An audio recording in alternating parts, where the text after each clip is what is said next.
Hi, this is the Module 10 video, and we've only got a couple of things to talk about, or I have a couple of things to talk about in this video, so um, it shouldn't take too long, I hope. I hope you had a restful spring break or productive spring break, whichever. Um, Module 10, let's see, it deals with Spring Chapter 10.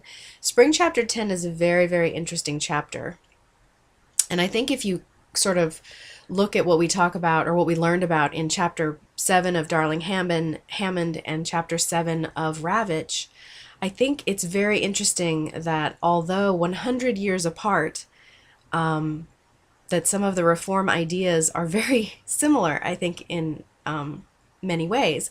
In chapter 10, Joel Spring gives you an overview of this new movement of scientific management of schools, this social efficiency or this, scientific efficiency, due to the factory model and due to the industry taking off and, all of these businesses and corporations becoming much stronger and more important. It influences, of course, how the schools do their jobs. And this happens throughout history, but you really see it right around, well, it starts happening around the turn of the 20th century, but you really see it start to happen after World War II, and that is because the new IQ test, the new standardized testing, becomes very widely available. They used it during World War I to classify, officers or enlisted men. And, once the war was over, they have this technology. So, of course, the people who have this testing look around and they think, well, where can we use this best?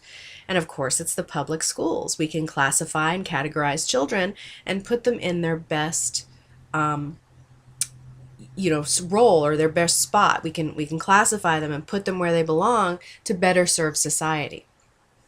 And, obviously there's some problems with that. There are lots of problems with that. I won't go into that, but you're going to read about them. And, I gave you a few links in the PowerPoint. Make sure you click on all the links. Watch it in slideshow mode and click on, there's some little video clips in there, some very interesting ones in this particular one, so please don't miss it. And in one of the video clips, I even give you a link that goes to, an example of what some of these questions looked like on these, early intelligence tests. I know I couldn't pass one, but this just shows it's culturally relevant too. Anyway, so he's going to focus a lot on that and how it changes school management. It changes the role of administrators a lot within schools. Within schools, administrators start to take on more of a role of a manager, in the business model, and less the education leader of the school. And, I think we can argue we still see a lot of that today. Anyway, the focus becomes much less on, with all of this push for the scientific management, the techniques of the business model become, intrinsic in the school as well. And what you start to see is a focus less on scholarship and learning, on teaching and learning, and you start to see it more on standardization, cost effectiveness, and all of these things, which I would argue we have still, remnants of today. So it's interesting to read that and then to read the Ravitch chapter, which is a very good chapter that sort of summarizes, she basically encompasses in the idea, the concept of choice in schools, choice for children in education, and then is able to discuss vouchers, is able to discuss charter schools, all within that gamut, because it's all related. It's all related and a related idea. Oh, I'm kind of sick right now. I don't know if you can tell. I apologize. So anyway, that's a very interesting chapter on, she calls it choice, the story of an idea, and it really just, in a very good narrative, takes you through what it's supposed to look like, what this is a great idea, but what it ends up being implemented as, what it ends up looking like once, it goes through all the different hands that it goes through, and once it's implemented, and all the changes that have taken place. So, I think she really gives a good rundown of that, and I think it's also important to remember, and I know people have criticized her a great deal, But, she explains why she supported the idea to begin with and then why she doesn't support it now. So it's kind of an interesting chapter.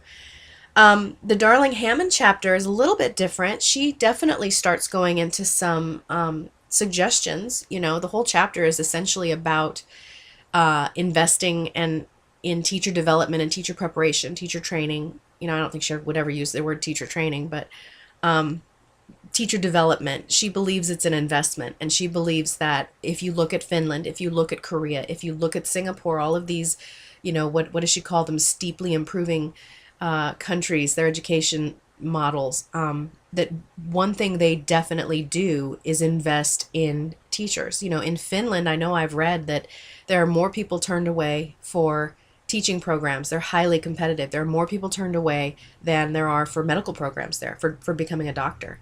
So it's a very highly respected profession. It makes a lot of money. It requires a lot of schooling. And, she makes a very good argument, I think, in that chapter, about chapter 7, about what teacher preparation can do and having really well qualified. If you want to talk about teacher quality, she says this is one way to go about it, and you think of the other methods that we try and implement with teacher accountability, and, ours is more of a teachers do what you need to do, you're on your own, and then we're going to punish you if you don't do it, versus investing in the teaching force and giving them the resources, the education, the knowledge that they need, and then supporting them in order for them to be good teachers. And I think accountability is definitely coming up in both of their chapters, probably. I think the next Ravage chapter is on that. But anyway, I think, though, you're going to move into your journal assignment for this time around. And at the end of the Darling Hammond chapter, guess what? We see New York City's District 2 come up again. And this time, we saw that with Ravage in chapter 3, and she gives, the whole chapter is about the transformation of District 2. And, she gives us her critique and her examination of what she thinks really happened with that particular district and why they were able to measure success. And in Darling Hammond, she looks at it a little differently. So I think it's going to be interesting for you to read about what Darling Hammond has to say about District 2. So your journal entry for this particular module will be to sort of discuss how they see this differently and what they attribute the success of District 2 to. Anyway, it's interesting, and I can't give you the right answer, obviously, myself, but I know what I believe is probably the more likely end result of what the success can be attributed to. But you need to sort of look at that and try and figure out for yourself what you think. Who's right? Who's right in this particular situation? And then, of course, you have a discussion topic. I think it's on meritocracy, which I always think is a very interesting, very American, concept. So Spring discusses that in chapter 10. So that's what your discussion will be on. And you definitely need to, if you haven't already, you should, hopefully, your Schools in Film essay will be due next time in Module 11. So make sure, I'll have a Dropbox for it in Module 11. So start making sure that you are, looking at that. I think it's, a 5 to 7 page compare and contrast essay, but it's, it's a formal assignment. Use formal language. All of the things that you need for it are in the assignments, category or module. But, be thinking, I was very impressed with your midterms. Many of you, you did very, very well. I was very happy to see a lot of your answers and your discussions. They're very well thought out. But just make sure you're using APA format and, you're referencing when you need to. So anyway, that's it for Module 10. And